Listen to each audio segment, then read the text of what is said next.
Hello everyone, I hope you're doing well. Today we are going to do taco ring. This is so that way I can teach you guys how to make some type of meat. This is gonna include ground beef, which I think is one of the easiest meats to cook because it's very easy to tell when it's cooked all the way through. So that way it's easy to avoid foodborne illness. So essentially what taco ring is it's taco meat wrapped inside a crescent roll. It's really, really easy to make, and as long as you can make the beef, then that's basically the hardest part of the recipe. Now what's nice about this too is that you can make it a little bit more intense, or you can keep it simple like I'm gonna be doing today. So I'm going to show you my ingredients. This recipe is really easy to make because at minimum, you only need 3 ingredients, one of which is crescent rolls. I just get the original ones.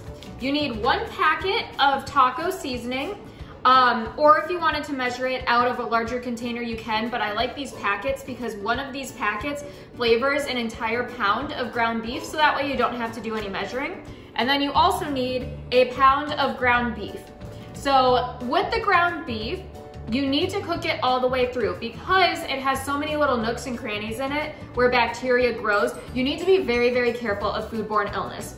That's also why I like this recipe though, because it's so easy to tell when ground beef is fully cooked. You don't need thermometers, you don't need any of that. Once it turns brown completely, that's how you know it's cooked all the way through, and I'm gonna show you that a little bit up close. But once you have your pound of ground beef, you can literally throw the whole thing in a pan like I'm going to show you. You're gonna cook it, and then later you're gonna add it in with the seasoning before you put it in the crescent rolls. Okay, so with ground beef, the very first thing that you're going to do is put the entire pound of ground beef into the pan that you're going to be cooking it in. You literally take off the plastic, throw it straight in the pan, and throw away your packaging. Remember, this has bacteria all over it, so you need to be sure to throw it away right away. And then I highly, highly, highly suggest, meaning you should absolutely do this, is wash your hands, because anytime you touch raw meat or come anywhere close to it, you need to wash your hands after, because all the bacteria from the meat is gonna end up back on your hands. Now that my hands are washed, I'm gonna go ahead and turn on my burner to medium heat. Because this is a gas burner, I'm going to make sure that the flame is seen, so that way I know that it's actually turned on. If you turn on your gas burner and you don't see a flame, that means that it's probably leaking gas and you need to turn it off immediately, and you can try again. If it still doesn't work, then find an adult that's near you to help you. So the very first thing I'm going to do is take my wooden spatula, and I'm gonna break up this meat so that way it starts cooking a little bit more evenly. You don't need to do anything to the pan. If you wanted to add some cooking spray or something like that, you could. But what's nice about ground beef is that it does have some fat already in it, which prevents it from sticking to the pan. So I'm gonna go ahead and break this up. I don't have one available. They're all dirty right now. But I highly suggest using a metal spatula to do this because they're easier to clean. The problem with wooden spatulas is that because they're porous and they absorb a lot of liquid, that means that they also absorb a lot of bacteria. And when they absorb bacteria, that makes it a little bit harder for them to clean. I'm going to end up throwing this in the dishwasher where the temperatures are so high that it's gonna get sanitized regardless. But if we were in the classroom, I would have you using metal spatulas because metal spatulas are a little bit easier to sanitize when you're hand washing them. I'm actually gonna let it sit for a second. And the reason that I'm letting it sit is so that way it can start to cook. The more it cooks, the easier it's going to be to stir and move around. You'll also notice that as it cooks a little bit more, it's going to start to turn brown. You'll know that this is about done cooking when there is absolutely no pink left. If there is pink left, that means that it's not cooked thoroughly, and that means that you're going to have to cook it more, otherwise you risk foodborne illness. So as it cooks, you're going to keep stirring it pretty consistently.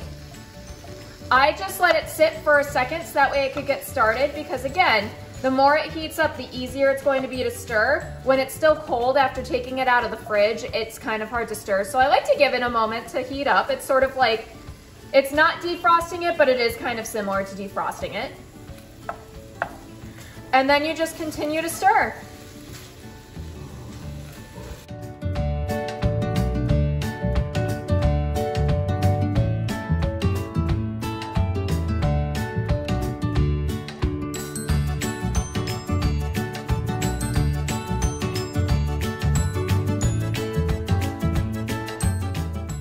Now, when choosing which beef to buy, There are a few different types.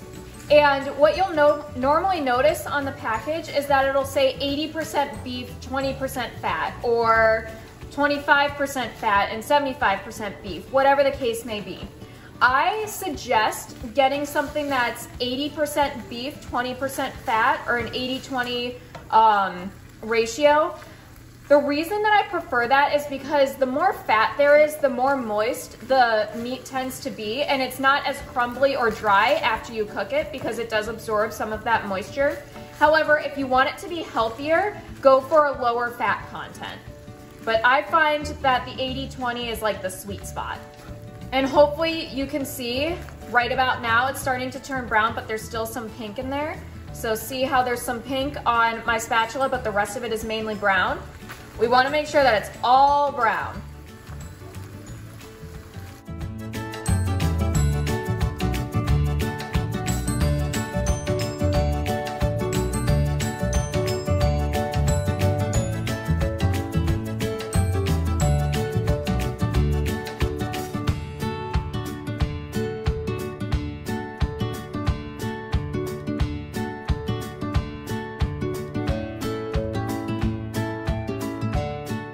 Okay, so now you'll notice that there's not any pink left in the pan. That means that all of the meat is fully cooked.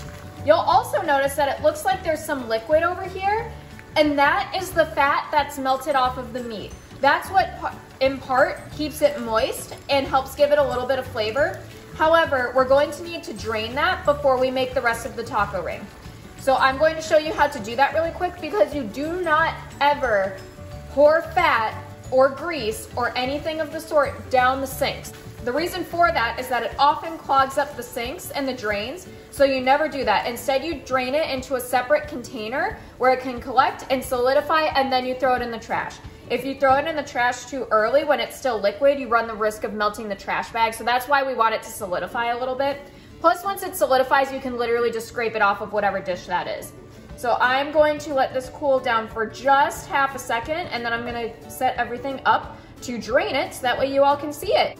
Okay, so now what we're going to do is we're going to drain the meat into a strainer. I've put it over a bowl so that way I have something to catch the fat drippings. This is a really big pan, so it's kind of hard for me to hold. And I'm trying not to make a mess, but a lot of my dishes are dirty right now, so I only have so much that I can choose from.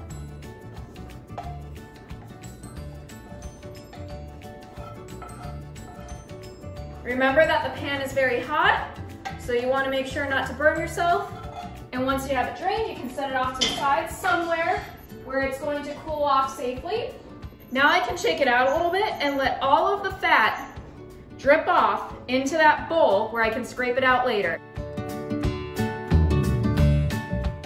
Now that my meat is drained, I'm going to go ahead and transfer it into a separate bowl so that way I can mix it with the taco seasoning and eventually put it in with the crescent rolls. However, before I do that, I'm going to preheat my oven.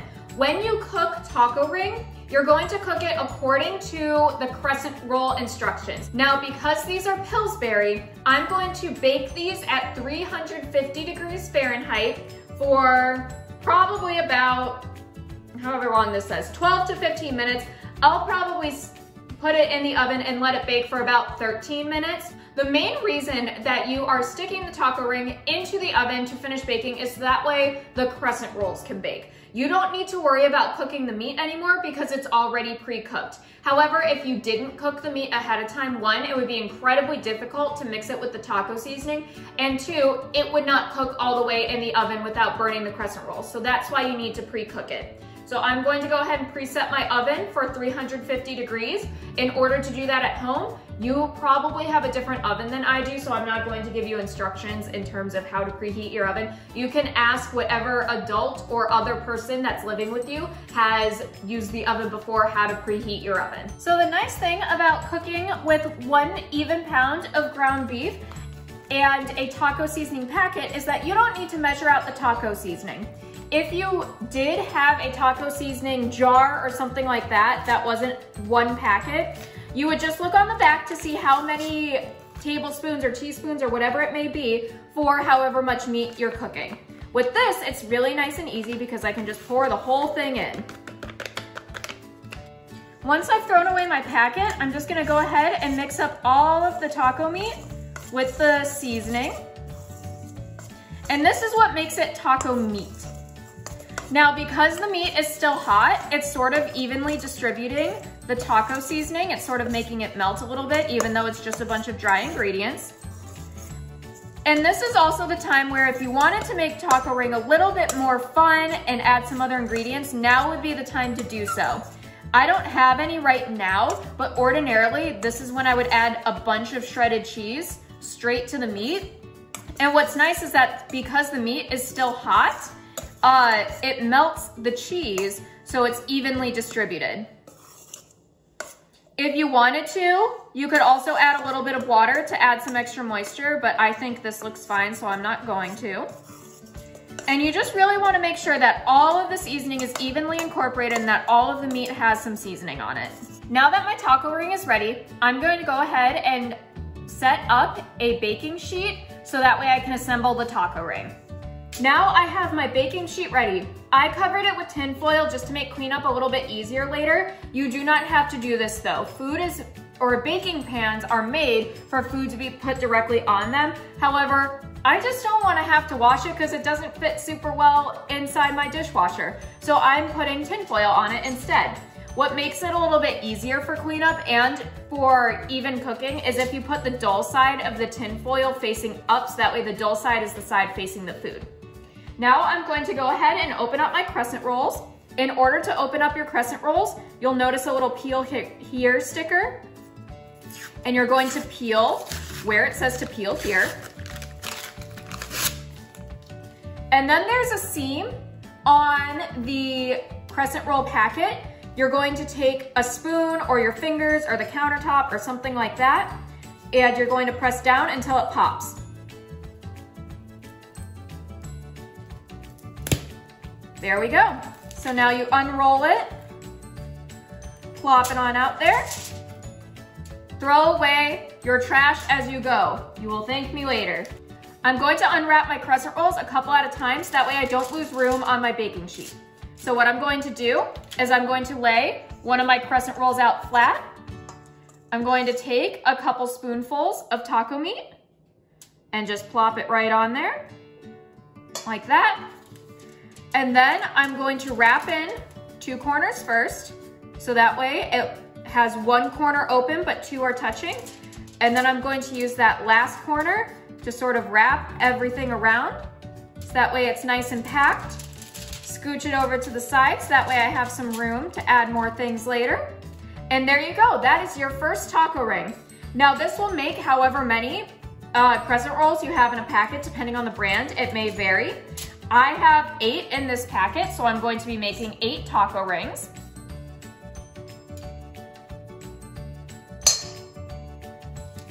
Bring in those 2 corners, wrap them up, and then wrap this all the way around the side. And there you go, there's number 2. And if you notice that there's some meat that falls out, that's okay. You can just stick it right on top, so that way it all stays together, and that way it also won't burn. Just like that. Now I'm gonna unwrap the next couple and do the same process for the rest of the crescent rolls.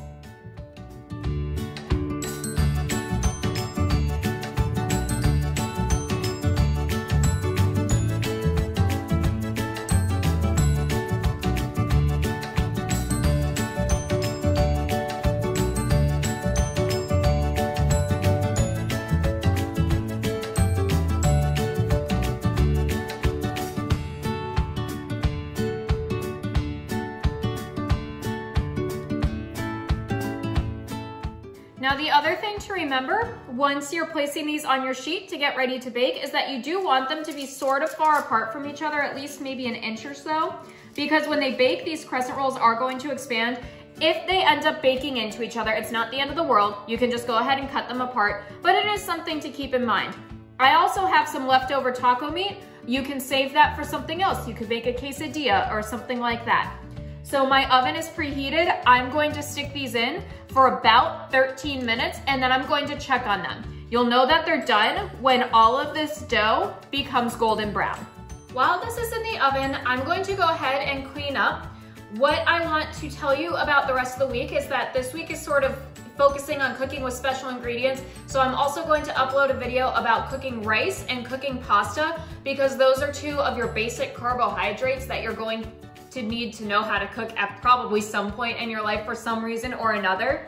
And they have two different cooking processes. So just so you're aware, I'm going to upload a couple more videos. I'll have you do some reflections, and then I'll have you cook a recipe of your own toward the end of the week. And it can be any recipe you want. It does not have to be a recipe with one of these three ingredients. But if you would like to cook something with one of these three ingredients, I'm not going to tell you otherwise. Bake or cook or make whatever you are able to make. I am not picky with these recipes. I just want you to get in the kitchen and practicing doing some of these skills. That is my entire goal here. I'm not going to take off points or anything because you don't have access to ground beef or because you don't have access to rice or anything like that. I just want you to start cooking because that's what we would have been doing in class. So I'm going to leave these in the oven for another 10 minutes. Once they're done, I'll take them out, I'll show you what they look like, and then I can give you some final thoughts and things like that. But keep that in mind for this next jump cut about what I'm going to be doing for the rest of the week. Now my taco rings are out of the oven. I've put them on a cooling rack so that way they don't scorch the countertop. But as you can see, there's a nice golden color along all of these crescent rolls, and that's how you know that they're done. I actually ended up needing to put these in for about 17 minutes. So if you want them to cook faster, you could up the temperature, meaning that you could put it on 375 or something like that. However, then you have an increased risk of burning the crescent rolls.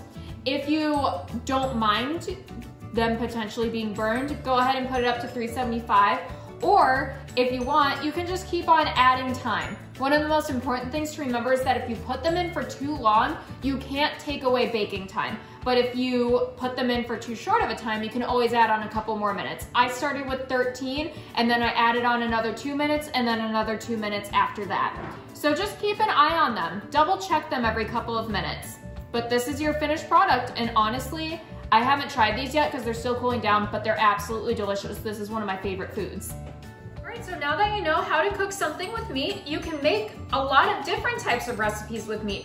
This is one of my personal favorites, especially because I don't eat meat that often. This is the one that I typically go for because it's really easy. There's not a lot of measuring that you have to do, and it's really easy to cook ground beef. You can make other things. You can make regular tacos, you can make hamburgers, you can make all sorts of different things now that you know how to cook ground beef. So look up a few recipes, decide what you might want to make. If you decide to take 8th grade culinary, I do teach you how to cook chicken. In that class, we make chicken fajitas. But for right now, I think ground beef is really great because it's really versatile. You can do a lot of different things with it, and it's easy. So thank you for watching this video. I appreciate you taking the time to watch me make one of my favorite things for dinner. And I hope that you enjoy all the things that I've uploaded so far and the other things that I will be uploading throughout the week. Hopefully these are helpful to you. I know that it's not ideal that I'm not in the classroom, but hopefully this at least shows you something extra. Hopefully. Thank you again for watching. I very much appreciate it, and I will see you all soon. Bye!